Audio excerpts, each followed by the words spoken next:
All right, y'all, I'm almost ready. Just give me a minute here. You know, I had to come back looking a little bit extra fresh. Hold on. I'm just trying to see. So I'm live on YouTube and Instagram. This is my first time doing a dual broadcast. You see, I had to put on my hat. So, you know, I told y'all to be ready. Good morning. Okay, I just want to find out. I guess that's the only way I can watch it. Okay, let's get started. This is a little dark, but it's going to be what it's going to be. We're here to talk about Mutable Madness. Now, some of you all are so great at following instructions because I offered you a link to get your sidereal birth chart so that you can be prepared, because some of you guys still haven't made the mental transition to the reality that I'm actually a sidereal astrologer. So that if I talk about signs and their meanings, they do not apply in the tropical zodiac. The meanings are not the same. So I hope this is a lesson for you on how to understand the mutable signs in your sidereal birth chart. And I hope that you can, I hope that you are prepared to learn some new things about how 2019 is going to be. So I was thinking about how I wanted to start this, and I probably should have taken some notes, but you know, I like to go off the top of the head, so you know, it's gonna be what it is. So I want to start talking about mutable signs, always big picture to small picture. Yes, I will save this live. It's also going to be on YouTube, so you know, if you don't want to watch it here, you can watch it on YouTube. I'm going to save it both places. Obviously, the one on Instagram will be, let me scoot back a little bit so that the one on Instagram is going to have an expiration date, while the one on YouTube will stay up. So I want to talk big picture about what zodiac signs are before I dive into mutable signs. The reason I do this, one, is that like I have to explain the why behind everything, because that's just what I do. But also, I don't take for granted that when I say a certain sign or astrological concept, that you understand it the way that I mean it. So I want to explain it so that you understand it the way that I mean it, and not with your preconceived notion of what a zodiac sign is, right? Language. So zodiac signs are a means to an end. If we look at astrology as a funnel of meaning, we start with the foundation as planets. And for me, that means the sun, moon, Mercury, Venus, Mars, Jupiter, and Saturn. No Neptune, Uranus, or Pluto. I don't use them. I don't need them. Okay, anybody who's gotten a reading with me knows that nothing is missing because I don't talk about the outer planets. They distract you, and that's just my opinion. But you know, whatever, you can believe what you want. So we start with those planets, and that is the foundation. It is solid, it is wide, it is thick, it is reinforced, steel reinforced concrete, right? It takes the longest to build, and without it, there is nothing, right? Everything on top of it crumbles, right? So planets are that foundation. And then above the planets are signs, and not even above, just the next level up is signs. So the signs filter down to the planets. The signs are a means to getting you to the planet. The signs are not the end, right? The planets do not lead you to a sign. The sign leads you to a planet. This is very, very, very important to understand. You'll see why in a minute. So then on top of that is houses. And houses are containers or rooms or topics that hold the planets and they hold the signs. But again, the planet is the thing. The planet is the actor. The planet is the thing in charge, the governor, the ruler, all of those things. So when we are talking about mutable signs, and this is why it's really important that you throw away the outer planets for this explanation, because when we talk about the mutable signs, we are talking about 4 signs whose planetary foundation are Mercury and Jupiter, right? So in astrology, each planet has 2 natures. It has a daytime or nighttime nature, yin or yang, or whatever you want to call it. And each nature of that planet funnels into 2 signs. So if we're talking about Mercury, the daytime side or nature, oh, that's my computer. Okay, I knew that was going to happen. Hold on. Hold on. I figured that was going to happen. Hold on. Okay, can you still hear the fan noise? Sorry, y'all. Got to get the Instagram right. So, if there's a dual nature to each side of... Is it better? Can you hear me better now? I know it's kind of delayed. Okay, great. So if there's a dual nature to each planet, right, except for the sun and moon, on the daytime yang side of Mercury, that means active, aggressive, outputting, is Gemini. That's the air sign. If there is a nighttime yin, passive, receptive, responsive side of Mercury, that's Virgo. And then we have Jupiter. If there is a daytime, active, aggressive, outputting, externally oriented sign of Jupiter, that's Sagittarius. And then the other one is Pisces. So now you see that we experience each planet this way, right? And this is really how we reconcile the contradictions of a symbol. For example, the contradiction of Jupiter being both outward acting and inward absorbing, right? Every planet has a dual side, and so do we, right? All of us, we have dual sides. We have a more receptive nature, which is our body and biology, and we have a more active nature, which is our physical strength and moving out into the world and our ideas and all of those things. So if we are talking about Mercury and Jupiter as the cornerstone, the reinforced foundation of mutable signs, it means that we are not talking about your physical body. There's no moon here. And when I say we're not talking about your physical body, we're not talking about the upkeep and survival of that body. That's a different realm, right? That different realm is the Scorpio and Taurus, and it's the Cancer and Capricorn. Those four signs talk to us about the establishing, the upkeep, the preservation of the physical body. So now Mercury and Jupiter, we're not concerned with survival things in that sense. We're not concerned with the upkeep and preservation of the body. We're concerned with something else, right? So one of the first things that you'll notice in the charts of people who have sidereal mutable signs dominant in their chart, as opposed to having fixed signs dominant in their chart, is that they have the time and the leisure to pursue intellectual hobbies and careers. Okay? They have the leisure, the privilege, and the freedom to sit and think about why they are doing something.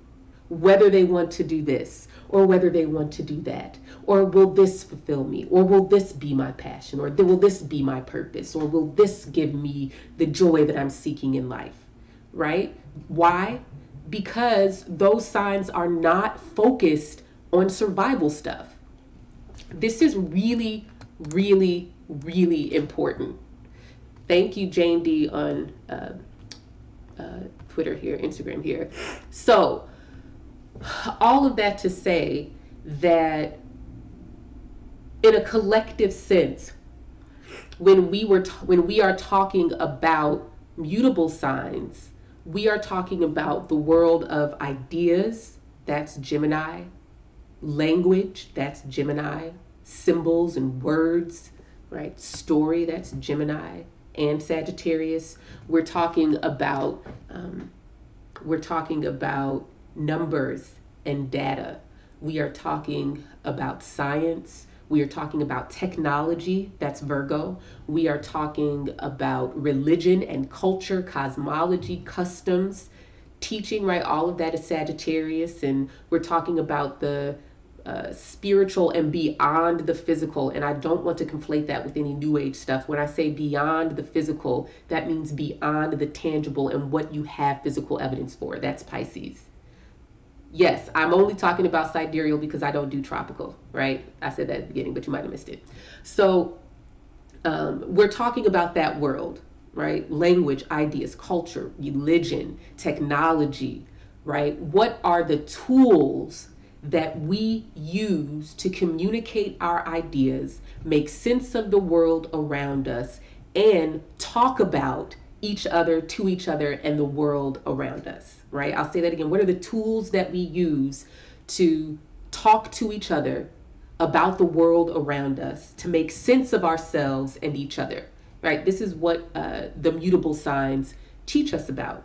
So if you have my 2019 eclipse guide, you've already read my piece on integrity and accountability and the concept of Ma'at and how that can really help us to understand mutable signs, right? So we've established that mutable signs are pointing us to planets. Any sign is pointing us to planets, but the mutable signs, 4 of them, Sagittarius, Pisces, Gemini, and Virgo, are funneling down into the foundation of Mercury and Jupiter. And Mercury and Jupiter are about language, culture, story, custom, tools, and technology, right? So that if you have those signs prominent in your chart, these are natural fields for you to be interested in career-wise, hobby-wise, right? Virgo for me is almost always analysis and data, coding and technology, math, banking and finance, teaching, right? So if you are Virgo rising or have a lot of Virgo, sidereal Virgo in your chart, that's the realm that you're in. That's the lens through which you see the world. The planet that is the cornerstone of your chart or your life could possibly be Mercury because of all the Virgo. So that whenever you see this mutable sign in your chart, whether that is by house or placement of a planet, we know that that house or planet is pointing us to Mercury and pointing us to Jupiter. So where is Mercury and Jupiter in your chart, right? That's a question that we can ask ourselves to understand how much of a priority these things are in our life. So the other thing, kind of big picture, that I want to say before I move on is that what signs really do is help us to establish a hierarchy of priorities in our life, right? That some people's charts are all spread out and there is no clear hierarchy or sense of direction, so that they may have a variety of interests or things competing for their time and attention, or that they may shift gears and shift chapters at very defined points in their life, so that they're not just doing one thing. They don't have one path or one career. Or you have people like Sean Combs, Diddy, right? His chart is all Libra, and I think it's Capricorn, Libra and Capricorn, I think. Anyways, those are like the only 2 signs in his chart. So the idea that partnerships would be important to him, that regulating the process and the outcome, so being a CEO or boss that's in control of allocating and aggregating resources to spread out, right? The idea that this person would be a natural leader, that's very much a cardinal thing. So again, we're establishing that mutable signs, it's not that they don't have leadership capability, but there's something more important to them than being in control. And then there's something more important to them than survival things, because they don't have to focus on those things. They don't necessarily have to focus on what they're going to eat or where they're going to live, or how are they going to stay alive, and all of those things. Those things tend to be carried for them, especially people who have Jupiter dominant. So that if you have a lot of Sagittarius or Pisces in your chart, or Jupiter is on an angle in like Pisces, or Sagittarius or Cancer, or if you just have Sagittarius or Pisces in your chart, then Jupiter, right, becomes a dominating force. So now we're not talking about language and technology, right? We're talking about really people for whom things just work out, right? Because Jupiter represents helpful people, guides, and mentors. It represents faith and resilience. And that faith and resilience is not innate. It's shaped and formed by your experiences, because things do work out for you, right? So if we were having, and to be fair, there is a point in 2019 where the fixed signs are going to get their butt kicked, but I'll talk about that another time, and I'll prepare you, and I won't leave you out there hanging and just scare you. But if we're talking about mutable signs in 2019, know that this is not like 2018 in any way, shape, or form. This is not like 2017. This is not like 2016. And for most of us, that is good news. That is good news, because for most of us, 2016, 2017, and 2018 kicked our royal heinies, right? They kicked our booties and got us feeling like way too much going on. So now what, y'all be asking me, should you be scared? Why would you be scared? Let me say something real quick. Let me just say this real quick before I move on. I know y'all don't really mean that you're scared. You're just nervous and in anticipation of what is to come. But I want to give you a little bit of context here. You have been living with your chart your entire life. Whether or not you were conscious or aware of it, whether or not you were able to interpret it or understand what it means, whether or not you even knew you had a chart, you have been living with your chart your entire life. So the idea that something happens to you that you don't already have a context for in your life is very rare. And that happens when we have accidents and things like that. But generally, we've all experienced a death. And generally, we don't like death. And death comes sometimes. But we don't sit in a corner and stop living and waiting because death is inevitable. No, we live our lives and we say, man, I'm eventually going to die, or I've experienced the death of this person, so I know that time is precious and my relationships are precious. And so I need to make sense of my life in this present moment so I can make every moment matter. So the idea that me talking about what's going to happen or you thinking about what's going to happen is going to bring something that you totally do not already have context for in your life is just really improbable. Again, notwithstanding accidents and things like that. Let's pause for a second. Someone's asking, do you think we can use multiple types of astrology interchangeably on and off? I think that you cannot, and most astrologers will tell you to pick a system and stick to it. Number one, it is my opinion that tropical just doesn't work. And it works in a way that is more, people make it work, but it does not have the consistency, and it's rooted in something other than the logic and consistency that I see with sidereal, to the point that the reason why I can say something like, if you have a mutable rising sign, this is what the focus is going to be for you. And then people respond because there's already major activity and questions in that part of their life without me having read their chart. It just doesn't happen like that in tropical, right? You'd be like, oh, okay, this horoscope don't really work. So let me try reading my sun sign. Okay, maybe if I read my Venus sign, maybe if I read my moon sign, right? You don't have to do that in Sagittarius. You don't have to do that in sidereal. You read your rising sign and it hits you right on, right then. Okay, so let us, yes, me too. So I like that. So let's move on. Wait, did I miss any questions here on Twitter? It's been a dream to say that, to think we've been living our chart the entire time and not be covering it. Absolutely, right? Yes. So, so where are we, right? What do I want to do next? So let's talk about, this is where I want to start. I want to start with Gemini, and I'll circle around. And when I'm talking about Gemini, that means any planet in your chart that's in Gemini, not including the midheaven or IC or 7th house. Just don't worry about those angles. Unless you are Gemini rising, Sun, Moon, Mercury, Venus, Mars, Jupiter, Saturn, then just look at the house in your chart that has Gemini. Okay? So please don't ask me questions about your midheaven.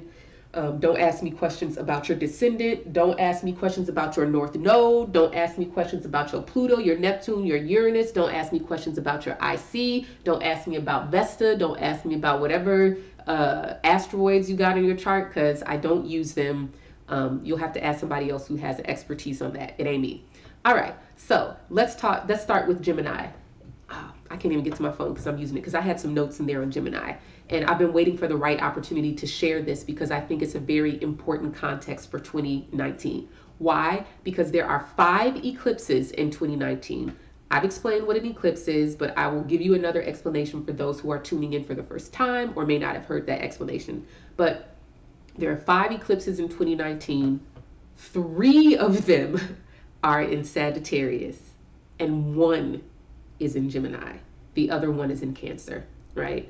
So 3 in Sagittarius, 1 in Gemini, 1 in Cancer. So 3 eclipses in 1 sign is not normal. It's not regular. So let me just give this, I'm going to try to do this in 60 seconds or less. Solar eclipse is a new moon. It means walk away or grab hold of and walk towards. Lunar eclipse is a full moon, and it means turn the lights on so I can see. Oh, that's what we're dealing with. It's not time to go, but now you know what room you're in. Now you know what's going on in this area in your life. Okay, so it gives you give you the tools so that you kind of know what you're dealing with. It does not give you an exit. It just gives you more information, and it gives you some awareness and some clarity. So the one eclipse in Gemini is a solar eclipse.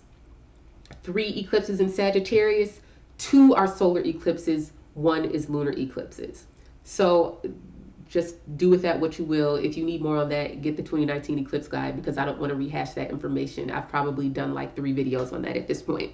So let's start with Gemini. If you have Sun, Moon, Mercury, Venus, Mars, or Jupiter or Saturn in Gemini, if your ascendant is in Gemini, it means that that house in your chart and those planets, everybody, yes, I will say it, everybody has a Gemini house. Use whole sign houses. It makes your life so simple, straightforward, and complete when talking about and using astrology. I'm going to say that again. Use whole sign houses. 1 house per sign. Saves your brain all of the trying to figure out, well, what does it mean if I got 2? Nope, we're not even going to talk about that. There's 1 house in your chart that has Gemini. I'll go through the rising signs really quick. Gemini, it's your 1st house. Cancer, it's your 12th house. Leo, it's your 11th house. Virgo, it's your 10th house. Libra, it's your 9th house. Scorpio, it's your 8th house. Sagittarius, it's your 7th house. Capricorn, it's your 6th house.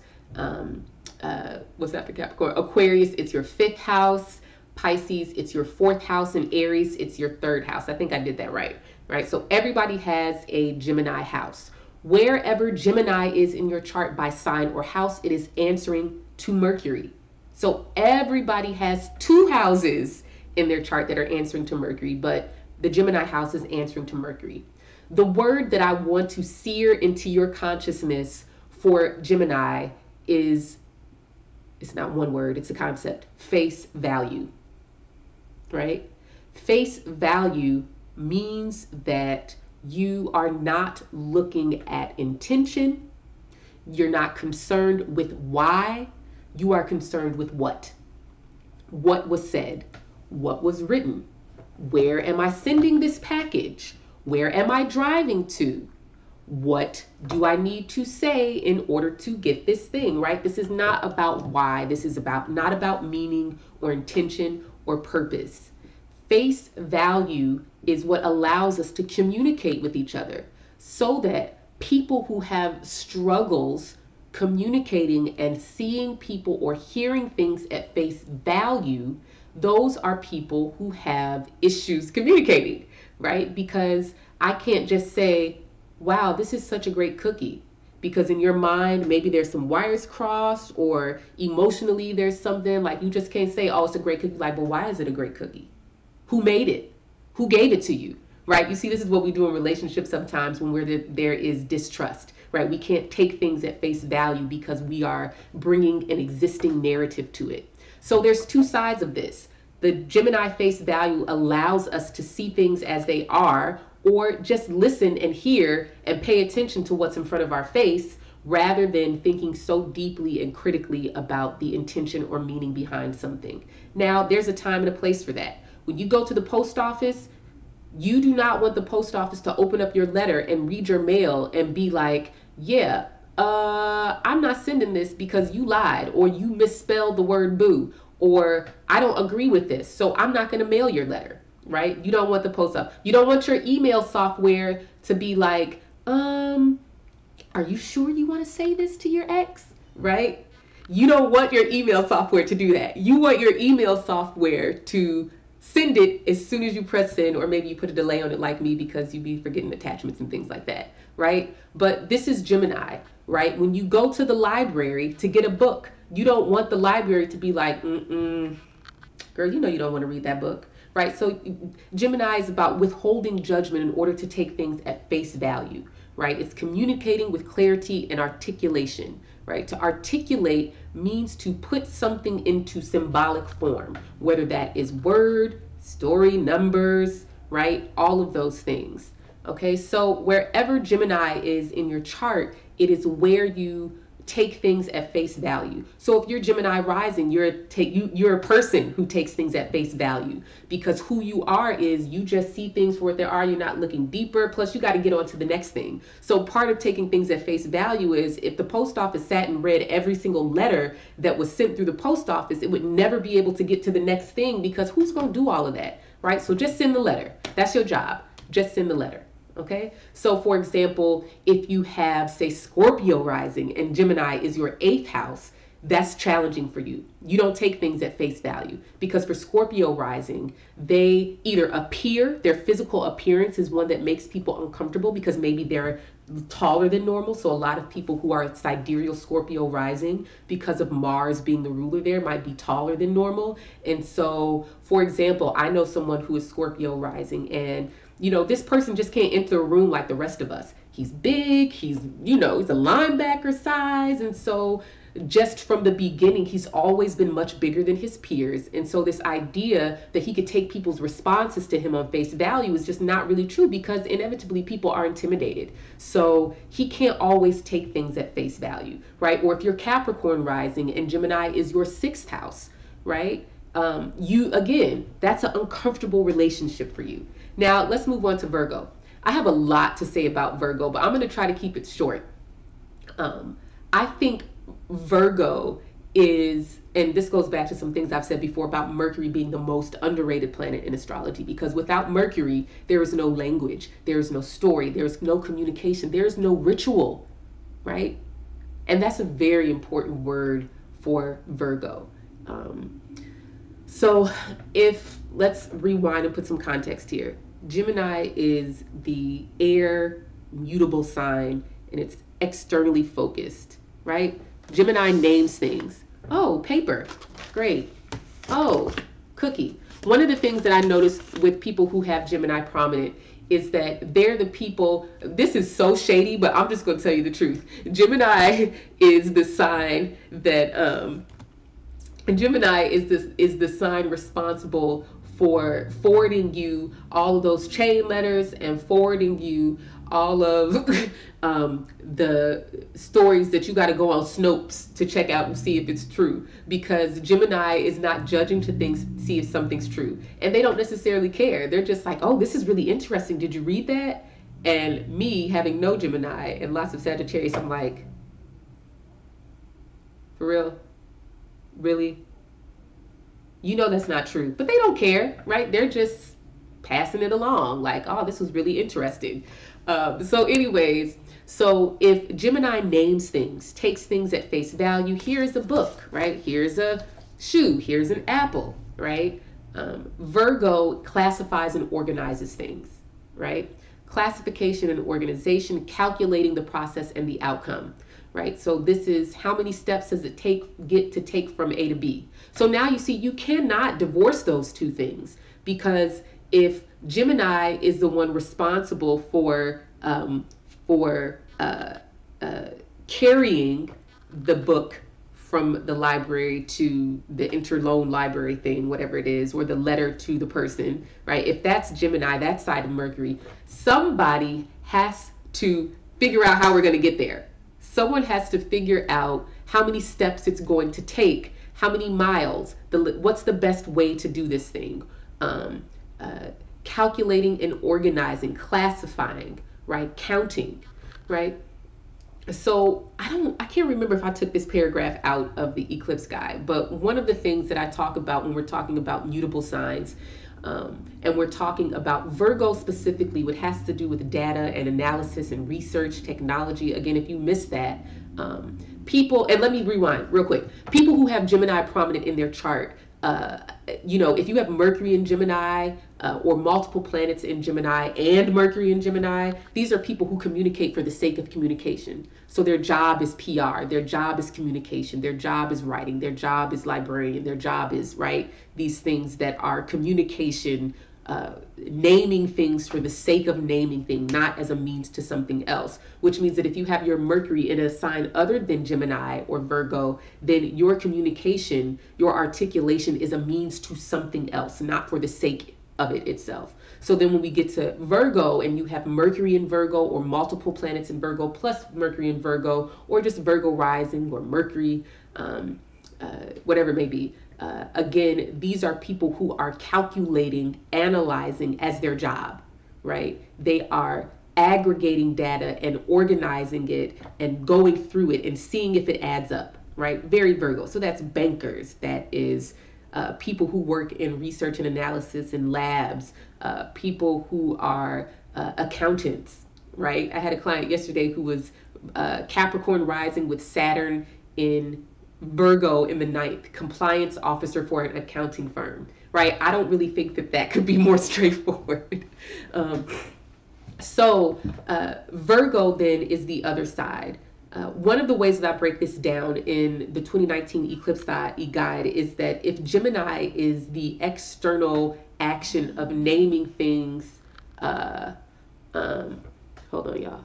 If Gemini is the external action of naming things, calling things, speaking things, writing things, then Virgo is the passive or receptive side of listening, hearing, and interpreting.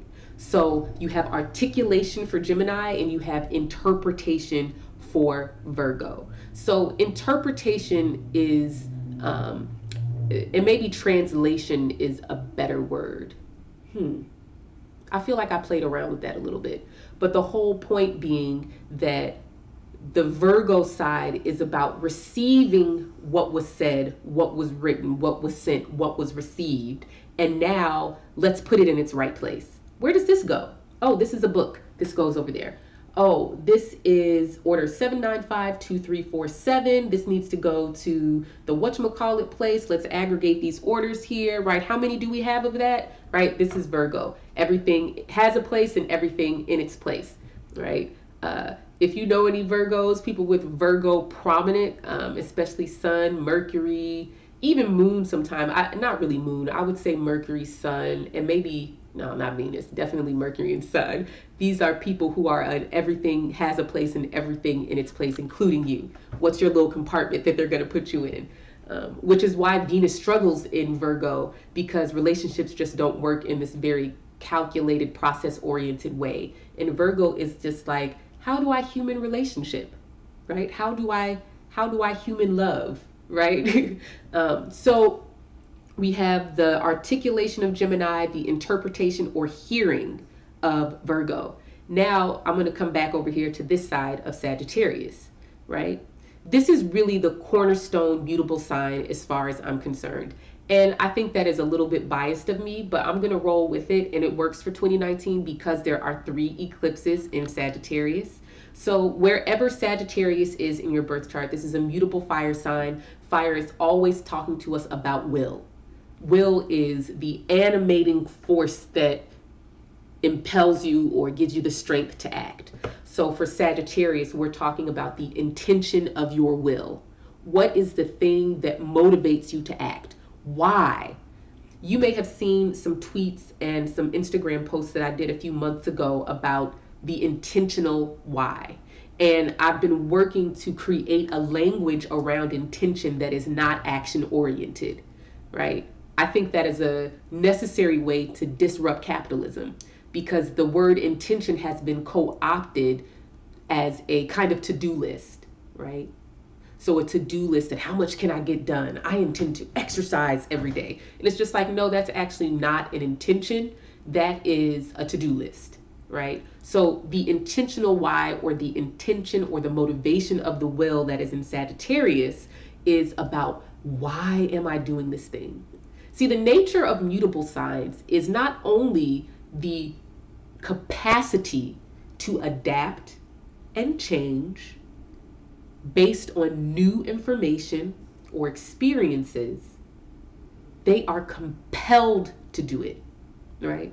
So Sagittarius, being a fire sign, is compelled to act differently, to take a different action based on new experiences and information. So if intention is the cornerstone of mutable signs, right?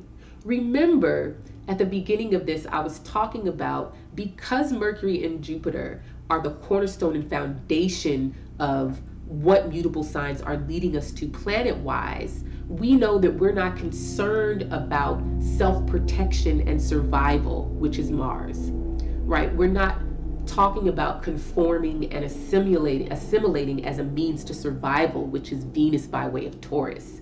We are not talking about being in control and leadership, which is cardinal signs. We are talking about the words that we use to communicate about our world, the stories that we tell about who we are and how the world works, language, culture, technology, cosmology, education, ethics, morals, religion, teachers, books, libraries, education policy, right? These are all things that are Mercury, Jupiter, Gemini, Sagittarius, Virgo, and Pisces, right? So when we come back to Sagittarius as the cornerstone of that and intention, now we know that the why is what motivates everything.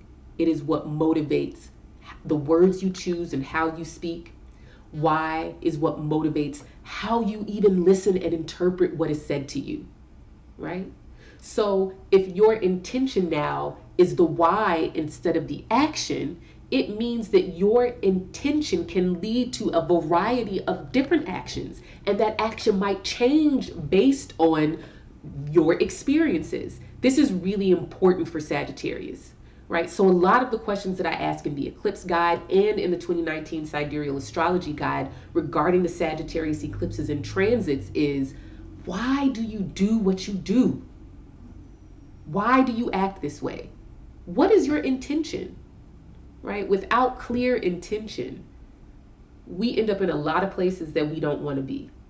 Now, sometimes because of Gemini, right? Gemini teaches us that we have to take things at face value. I'm doing this because this is what I'm doing, right? Ain't no deeper story, ain't no deeper nothing, right? So we have intention that informs our word, how we speak. And when our intention, Sagittarius, Jupiter, fire, is meaning our will, what motivates our action, is in harmony and is supported by Gemini, words, language, articulation, that's honesty.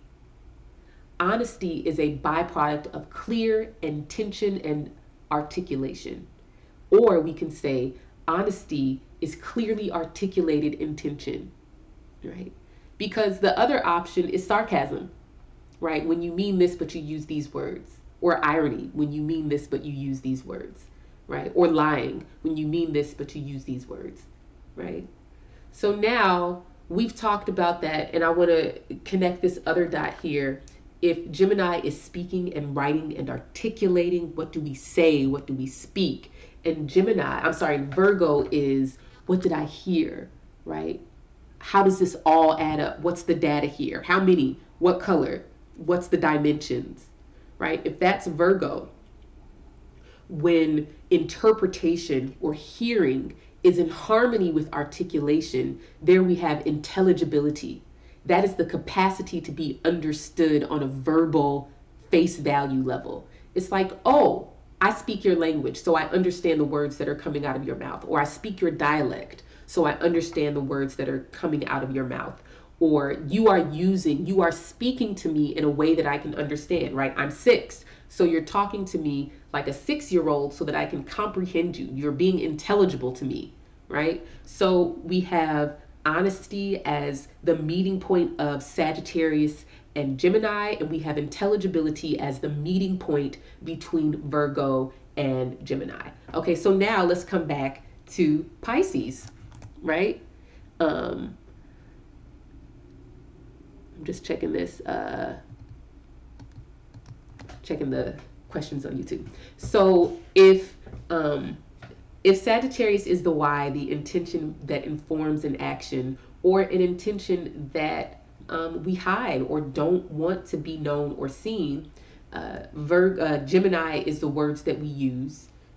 Virgo is how we hear, understand, process, and interpret, right, what is said, right? Because the reason that Virgo and Sagittarius are square each other is because Virgo is just taking notes and collecting data, right? Virgo can't see or perceive or understand intention because intention can't be measured. It can't be calculated. It can't be organized and compartmentalized, right? You see that? It's something intangible. So now we get to Pisces. All right, Pisces is about intuition. Do you know what intuition means? Intuition means inner learning. It means to learn or know from the inside. Pisces and Virgo are opposed to each other because Virgo learns from the outside, tangible, physical, calculated, counted, organized, data, right?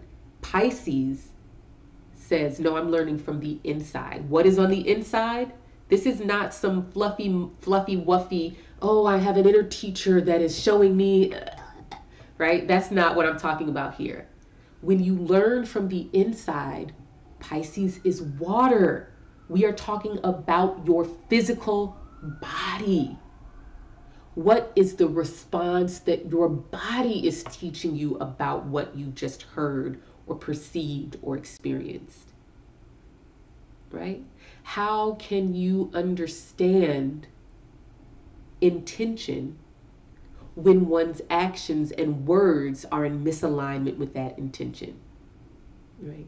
The example I've given before on Pisces is talking to us about how we develop a psychism as a survival strategy.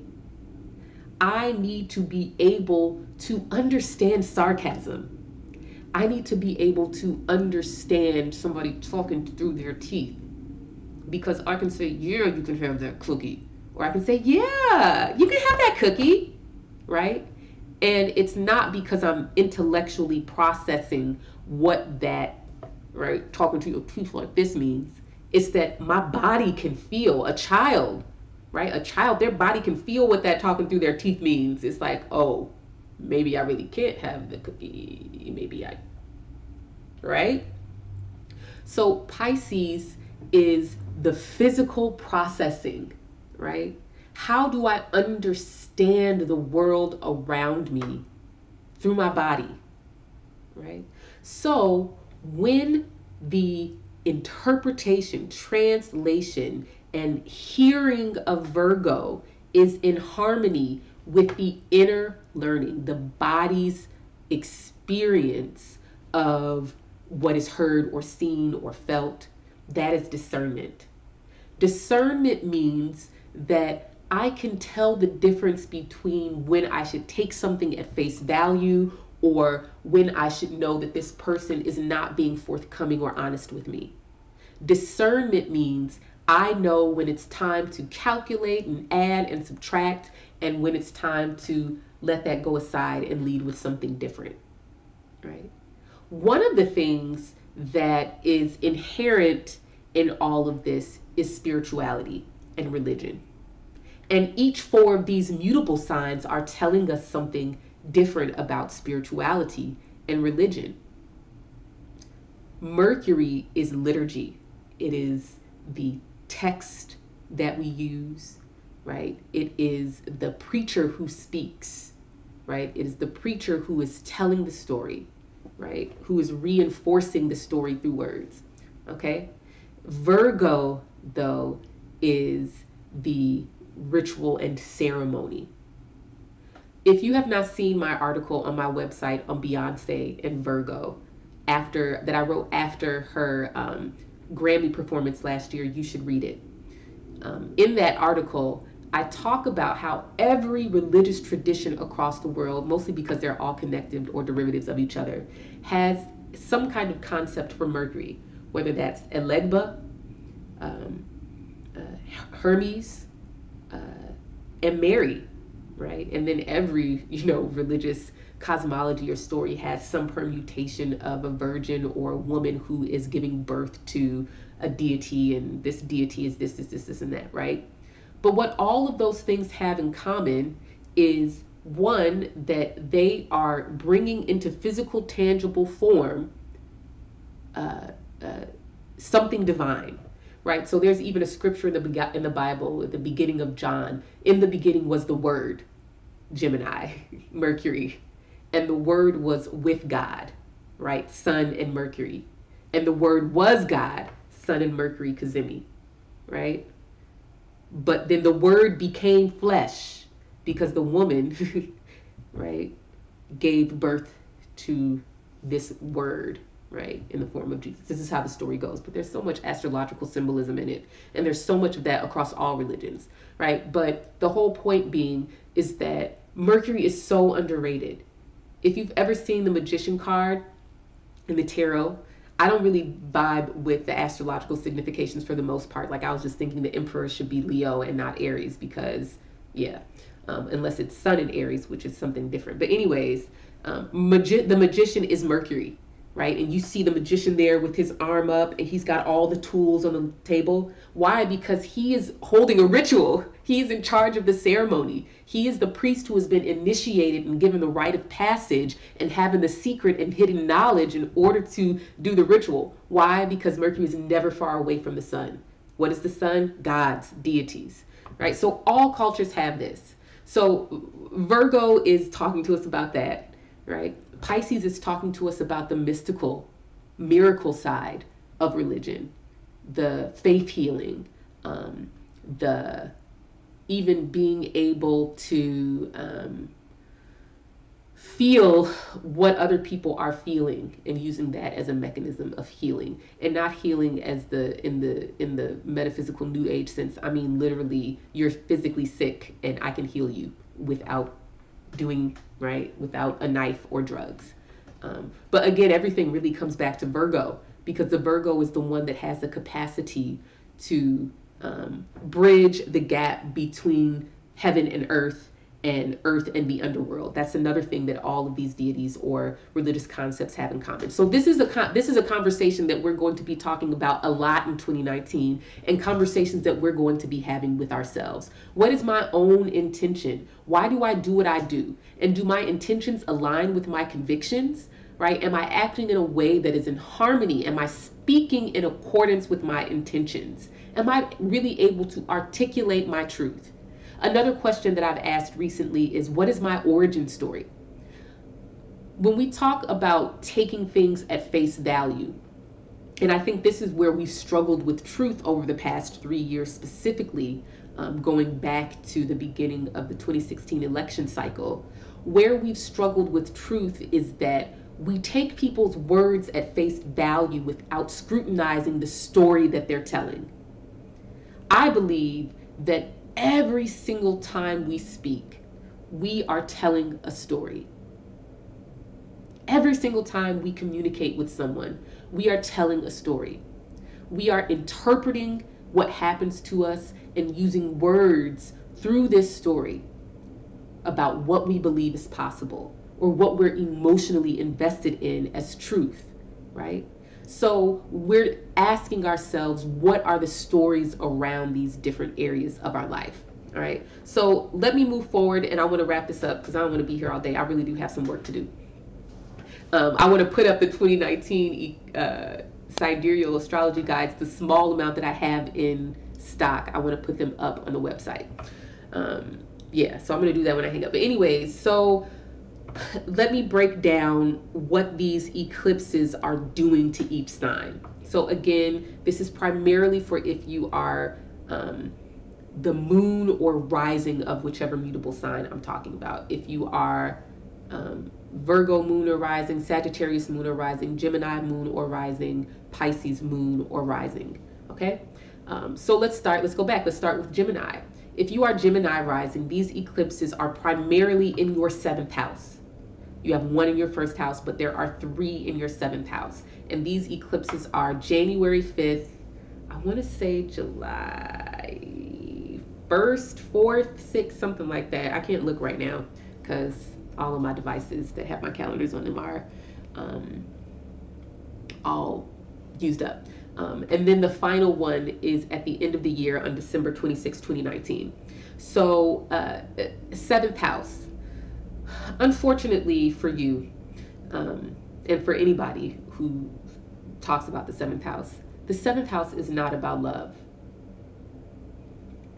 That's not what that's about.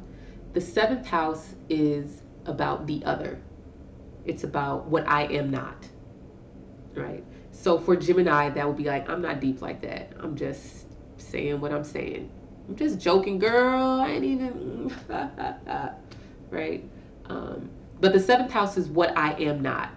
The seventh house as a topic does represent your spouse or your committed significant other with an S in parentheses. The seventh house is litigation. So this is being in an adversarial legal situation that is in court. The seventh house rules enemies. So this would be the plaintiff or the defendant on the other side of the case, depending on what your role is. So it's going to represent that person or entity. The seventh house is any business partner. Okay, so your business partner, your spouse, or your significant other with an S in there for, you know, my people who have more, litigation, open enemies. So that this seventh house stuff can bring up legal issues around ethics that may not necessarily be on your issue, but it can be, depending on where Jupiter is in your chart, that would tell you more about what you're dealing with in general in your seventh house. But collectively, this Sagittarius stuff is about ethics and morality, and how we are interfacing with that on an interpersonal level, but also in a collective level. So who are the entities or organizations that are tasked with holding professionals and groups and organizations accountable in an ethical sense? So for Gemini rising, your seventh house can bring up issues of ethics and morality, not necessarily because you're doing something questionable, unless maybe you have Mercury in the seventh house in Sag, but mostly because you are likely dealing with an entity or organization that is unethical, or it is possible that you are being asked to be held accountable for something that you've done. So that's a word, Gemini, that you really need to get into your vocabulary. You can say what you want to say. You can speak how you want to speak. You can pass on information that you want to pass on, but your intentions are being scrutinized. And it's important that you find that balance between taking things at face value and speaking things at face value and just doing things because, right? And really understanding your own intentions. And are you holding yourself accountable? Or what groups, organizations, and people have you submitted yourself to be held accountable by? All right. Then you've got that one solar eclipse in Gemini. And when you have a solar eclipse in the first house, this goes for Sagittarius too, when we come to you, because there's two there. When you have a solar eclipse in the first house, that means that you are becoming someone different, or you are doing something different, or you are walking away from something. So for Gemini, I think the language that I use is about speaking your mind as you walk away from something, right? So a scenario I could see for someone who is Gemini rising or has like a 10th house Gemini sun or Mercury or something, where this eclipse is in that sign, they could decide to resign because of ethical violations that do not align with their intentions and convictions, but they're writing a letter or holding a press conference or speaking their mind before they walk away, right? Because you know what? I ain't your foolishness. All right, so let's go on to the next Mercury ruled sign, which is Virgo. So for Virgo rising, these eclipses are happening in your 10th and 4th house. So 10th is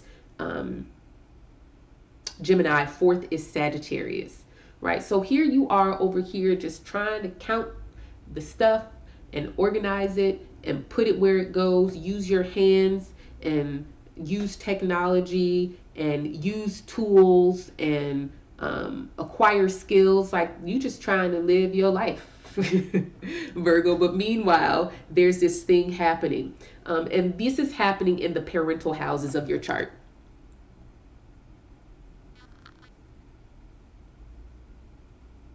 This is happening in the, I'm looking at these questions on where am I at? YouTube. So these are in the parental houses. So the 10th house is mother. I know that's contrary to what the interwebs taught you, but learn you something over here. The 10th house is mother. The 4th house is father. But the 4th house is parents in general. So that when something's happening in your 4th house, and because this thing is two-pronged here, that it could be either one of the parents, just depending on how your chart is laid out. But generally for 4th house eclipses where Sagittarius is, this is about your home. This is about where you put down roots. This is about your family, where you come from, your legacy, your parents. This is about land and property, your physical dwelling place. So for Sagittarius, for Virgo rising, right? Your approach, your personality, your disposition, the things that you're interested in and the things that you do are Virgo. You are using your hands. Mercury rules the hands, arms, and shoulders. So you're doing something with your hands. You are using tools or symbols, literal, actual tools with your hands, or symbols like numbers, charts, spreadsheets. You are coding, right, with a logic of language. So the difference between the Virgo language and the Gemini language is that the Virgo language is logical. 1 + 1 = 2, right? Or HTML or XML or whatever the coding language is very logical. The syntax is predictable and consistent. Whereas the Gemini actual word language is very culture specific and very time and space specific and sentiment and intention specific. So I can say, I love you, I love you, I love you, right? All of those things mean something different, even though I use the same word.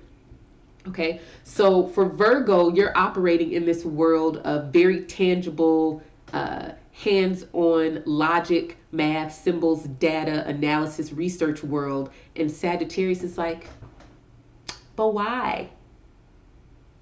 But why? Why are you doing this? Why do you live here? Why is your mother doing this? Why is this happening in your home? Why did you put down roots here? Is this where you really want to live? Does this place align with your intentions and convictions? Or do you need to live somewhere that gets you clear on your intentions and convictions? Because obviously you're just moving all, right? So for, again, Virgo rising, this is affecting not only your home, your parents, where you put down roots, history, past, and home as in homeland, where you come from, but also where you currently live. This is also in the house of superiors and bosses and managers, which is your 10th house, Virgo. So this is your bosses, your managers, your superiors.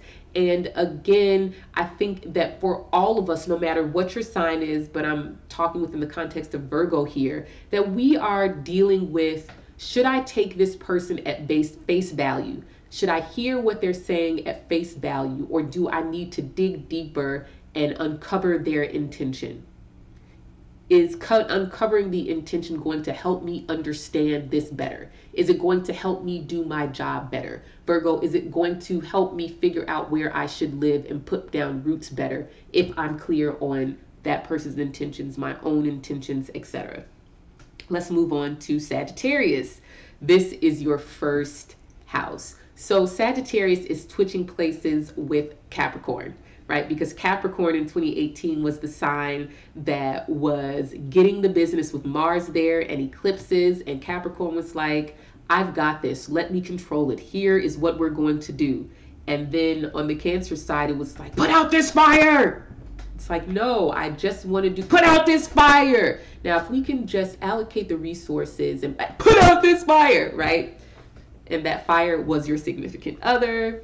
It was somebody you were beefing with, right? Whatever your chart is. So for Sagittarius, you get to move into the spotlight for 2019 because Saturn is in your first house. Jupiter will be in your first house at 2 different points in the year. There are 3 eclipses in your first house. So your first house is you, your physical body, actions you take, things you do, right? So this really encompasses a lot of things. This encompasses your health, right? So your actual physical body. So me, a Sagittarius rising, Saturn stationed direct right on my ascendant in September. And that week, I went to the dentist and he was like, you need all 4 of your wisdom teeth pulled. Oh, Instagram is about to cut me off, y'all. So if you want to catch the end of this, you should find me on YouTube. Sorry.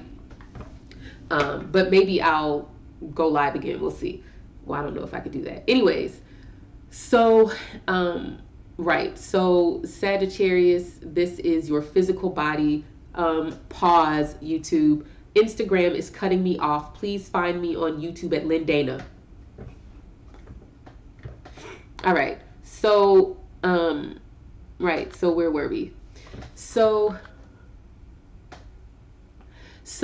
right, we're talking about Sagittarius rising and all the eclipses in your first house. So whenever you're having transits to your first house, this is literally talking about your personality, who you are, how you appear literally, physically, not in some like, here is my Sagittarius suit that I'm wearing because I'm Sagittarius rising. That's not how the rising sign works. The rising sign is actually you. It is actually your physical body, so that wherever the ruler of the ascendant is in your birth chart, for whatever sign you are, that is where you spend most of your time, right? That is what you're doing. So if it's in the 5th house, you're creating, whatever it may be. 10th house, you're a boss. 7th house, you know, you're in partnership, blah, blah, blah, blah, blah, blah, blah, blah, blah. Okay, so for Sagittarius rising, how are you embodying your intentions and convictions? What are the things that you're doing to be more in alignment with what you say you believe? What kinds of experiences are you having that are challenging your convictions?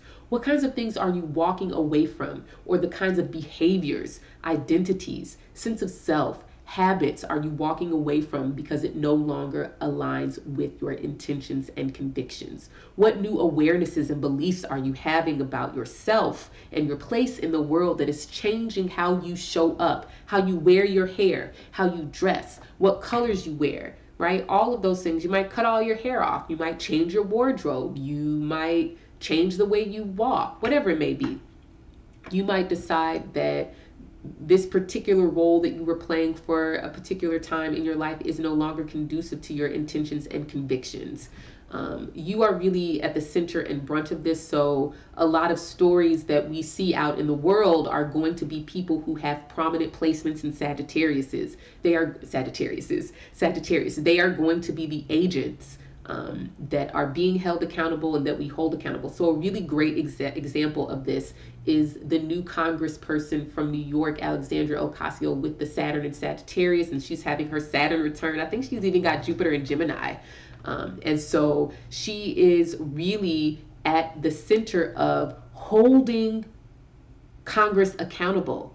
She's like, yeah, I know that this is how y'all been doing things, because this is how y'all been doing this, how y'all talk to each other. This is the schedule y'all got. But guess what? I ain't going to this meeting. You think that I'm gonna really sit up in here with all these lobbyists so that they can tell me how to legislate? They're not who I represent. Ethics, morality, accountability, redefining truth, right? Our Sagittariuses are going to be doing that in our various environments. And especially for Sagittarius, because these eclipses are also, or at least one eclipse is happening in your 7th house, you are going to be dealing with people that are like, stop being so deep, just do your job, right?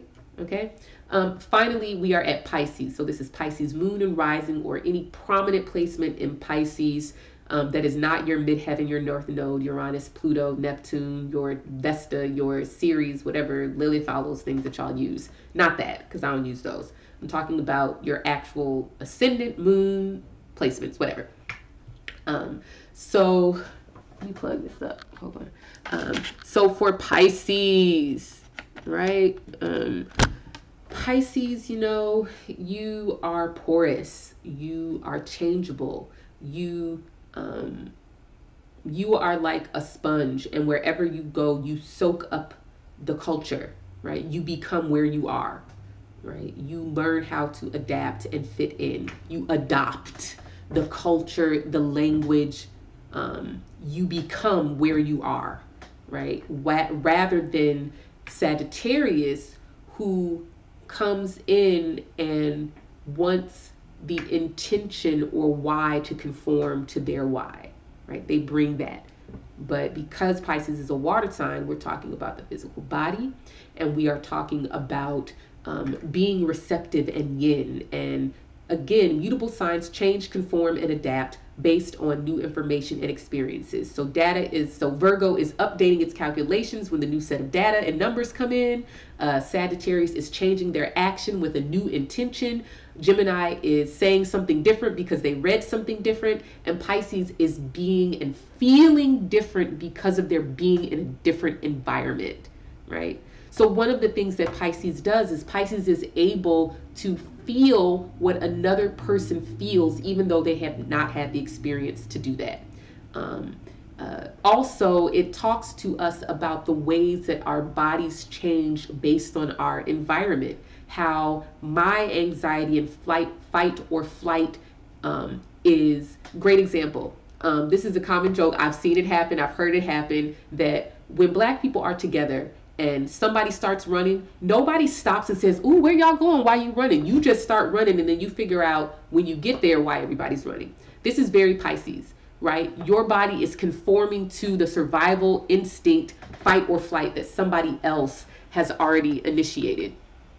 I'm going to come back and answer these questions when I'm finished. So let me just get through this last thing. So for Pisces, this is really challenging for you because it can be really overwhelming to have to constantly conform and adapt or feel helpless to your body and your being changing based on your environment, being very porous and very absorbing.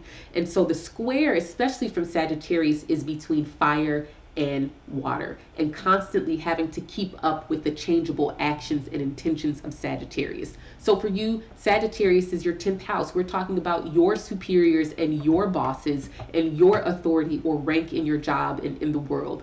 Are you an accountable leader? Are you willing to stand up for your intentions and convictions in a public way? Are you willing to hold your superiors and bosses accountable for their unethical and immoral behavior? Are you able to perceive the intentions that inform the actions of your superiors and bosses in your world?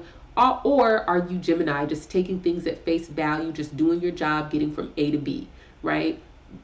The weight is heavily on Sagittarius. So the idea that we are updating our intentions, that we're asking why. We want to know what the story that somebody is invested in telling, because that helps us to interpret what it is that they're even saying. If you are unwilling to accept that someone is communicating a story to you and you can only take them at face value, then you're never going to get to the truth, because the truth requires awareness of intention. Again, I can say something in 3 different ways or contexts, and that is going to change the meaning. And depending on who I'm talking to, they're going to hear it differently. Or the third party observer is going to try to figure out the nature of our interaction, not by just the words that we're saying. So can you know even when the words betray? That's really the question. All right. So y'all have got questions for me on Twitter. I'm going to scroll up here. Hold on. Let's see how much I missed. All right. Please put up the Sidereal 2019 PDF guide. You're going to have to wait, boo. I'm not going to do that to the first. What is included in the Eclipse guide and how is it formatted? Love Purple, you should go. I'm going to add you here because I don't know if you're still around. Go to shop.thepeoplesoracle.com, or you can just go to thepeoplesoracle.com and click shop and you can see what's in there. So for Virgo, okay, what isn't right? I did that already. I'm Virgo rising and started hand lettering. Upstrokes are like this and downstrokes are like that. I love it. Doing stuff with your hands. Does that count as parents being authority? Absolutely. The 4th and the 10th house is that's the whole reason why the 10th house is parents. They're the first authority in your life, right? The reason why we're talking about these mutable signs is because the cornerstones of your chart are being activated by these eclipses. And what that means is that every other house in your birth chart can be non-existent, right? As a matter of fact, the very first charts were just 1, 4, 7, and 10, or these angles, meaning that the first house is you, your physical body. 4th and 10th are your parents, right? You ain't coming through I don't care if your daddy died before you were born, if your daddy was never around. You did not come through the world without a penis and vagina. or maybe, or a egg and a sperm, and the people whose body they were made in. And then the seventh house is the other. Traditionally, the seventh house is actually death. So it's kind of saying, man, you're going to come into this world and you're going to die, and those are the only things that are promised to you, right? So this is why we're talking about those signs, because every other house is really optional. You don't have to have any children, fifth house. You don't have to have any siblings, third house. You could just be out, you could be born and be tossed into the gutter, right? None of these other things are necessary, but you're not coming into the world without these other houses. Okay, so that's why we're talking about that. Let's see. So for Virgo rising, a lot of eclipses in the fourth maybe suggest relocation and at least considering a new living situation. Yes, and I think the major theme here, Nadia, is that you're not doing things because this is the way that you've always done them. You're not doing things because this is the circumstances that you're in. See, Capricorn is like, how do I work with what I have? And Virgo and Sagittarius, so it's like, why are you even doing that? Why? That's not even who you are, what you believe, what you want. It's not even you. Right? Okay, JD, I'm Pisces rising and I'm starting a new job in January 2019. I love it. You're going to have some favor with your bosses, Jane, with Jupiter in your 10th house coming. My Pisces allows for emotional intelligence. Sounds like absolutely, Nadia. As a sidereal Cancer rising with Venus square Saturn, is this going to play a part? Gummy Panda, get a reading. Thanks. What about if your Sag 5th house is also where your Saturn return is happening? You should get a Saturn return reading. But this means children, love, sex, pleasure, creativity, sports, a new workout regimen. This means cooking, right? All of those things are 5th house, Mara. Shout out to, I haven't started my new job and I'm ready to draft my new. Do you have available readings for Jane? I do not have, well, I was going to say I don't have any available readings, but that's not true. This week, I am going to, between this week and next week, I am going to offer some reading specials. So follow me on Twitter at People's Oracle. I don't do it that often, maybe once or twice or maybe 3 times a year spread out. But I am going to offer some reading specials that I will be doing between Christmas and the New Year. Okay, so go in there. Love purple. So I have a Virgo rising. This just means that I'm going to have deep introspection of my home. Love purple. I need you to rewind the video and watch what I said and then book a reading if you have more questions. I'm not trying to be shady. I'm just saying, like, I can't read specifics about your chart unless I see your chart. And then I'm not going to read the specifics of your chart unless you pay me to read your chart. So that's what it is. Let's see. That's all I got, y'all. Anybody else have a question here that's not asking me to read their birth chart on here? I mean, you can give me your rising sign or a situation or something, but if you want me to read your birth chart, you gotta book a reading. All right? I love y'all. Also, y'all blew up my DMs this morning with that tweet about mutable signs. Yeah, I don't really have anything else to say. I have to get to work. I want to put some stuff up in my store. So keep a watch on my Twitter and Instagram, or just go to thepeoplesoracle.com and click shop. I have a very small amount of the 2019 Sidereal Astrology Guide already printed up, about 15 copies that I'm going to put in the store right now. And then if you would like a printed and bound version of the 2019 Eclipse Guide, I'm going to make pre-orders available today. So you'll be able to buy your copy ahead of time. Alyssa Grace, what type of reading would you suggest for a Gemini? I'm skipping all over that. The key point here is Saturn return, my friend. Saturn return. Book the Saturn return reading. You see how that goes? Saturn return reading. If you are having your Saturn return begins the very first moment that Saturn enters the natal sign of Saturn in your chart, and it ends the very last time that Saturn leaves the natal sign of your birth chart. If you were born in 1987, 88, and some of 89, you are having your Saturn return. If you were born after that, it is not your Saturn return yet. However, I am open to doing readings for people who are not having their Saturn return yet. Okay, Cancer rising, I have Saturn in the 6th. Get a reading, Gummy Cancer. Gummy Panda. Yeah, your 6th house is your work, your job duties, responsibilities. So I think I did a thread last year on this, and I remember saying for Cancer rising, about learning the difference between doing things because you feel obligated to them and doing things because they align with your intentions and convictions. So taking on responsibilities and obligations and being able to turn down responsibilities and obligations because they don't align with your intentions and convictions. So that might mean quitting a job, that might mean getting a new job, that might be speaking up for your employees, or something like that is possible. Okay, I love y'all. I have to go. I have to stop this live stream now. But I want to make sure that it is saved when we finish here. So before I cut it off and label automatically block spam listens, I make videos at 6 enable users can rate, shoot, promote through my channel, allow embedding. I just want to make sure that this is going to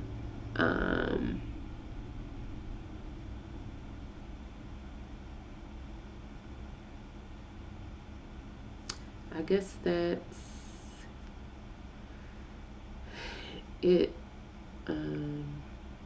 Yeah, you guys have been great. What's more important, planet in the sign or planet in the house? I addressed that at the very beginning of this video, Jane D, so you should go back and watch it. Okay? Love you. Bye.